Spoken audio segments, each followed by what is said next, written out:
Switcherland.com, c'est la première plateforme qui permet aux étudiants d'échanger temporairement leur appartement pendant leur stage, leurs échanges Erasmus ou leurs vacances par exemple.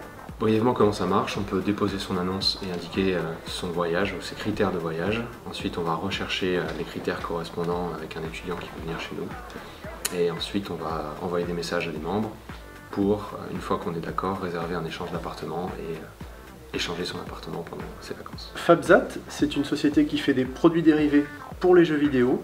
Donc concrètement, on transforme ce qu'il y a de virtuel dans les jeux vidéo en objets réels, et tout ça grâce à l'impression 3D. On voit un exemple ici d'une pièce qui sort du jeu Astérix. Et donc grâce à une boutique qui est intégrée aux jeux vidéo, on peut en quelques clics choisir la taille de son personnage, puis le commander et le recevoir chez soi quelques jours après. Alors Marbotique, c'est une start-up spécialisée dans la création de jeux augmentés. Donc l'idée de départ, c'était de se dire les enfants sont complètement accros, un peu comme nous, des tablettes numériques. Et il y a des opportunités incroyables pour les aider à apprendre des choses grâce à l'interactivité des tablettes.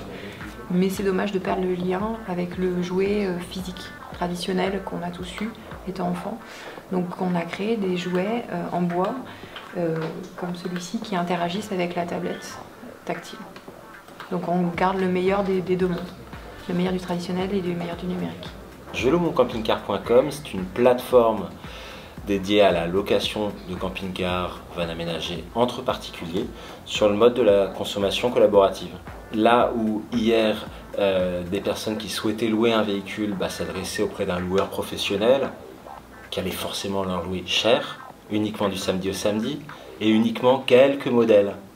Là, ils vont pouvoir s'adresser à la plus grande flotte de camping-cars à louer de France, et puis ça va être près de chez eux, donc beaucoup plus pratique.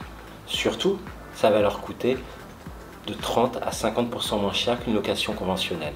Alors Gestock.com, c'est le premier garde-meuble entre particuliers, donc c'est une sorte de Airbnb du stockage.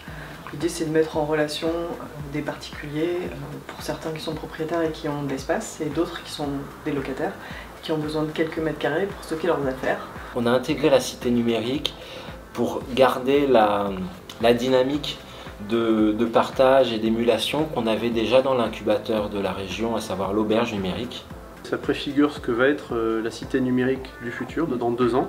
On est là un peu comme des précurseurs, des défricheurs, puisque effectivement on était dans une sorte de friche, et on est content de participer à ce premier défrichage pour être là ensuite tôt, quand ce sera vraiment complètement dédié au numérique. C'est vraiment dans le cadre d'un accompagnement avec Bordeaux Unitech qui nous aide à modéliser notre plan d'affaires et à trouver du financement.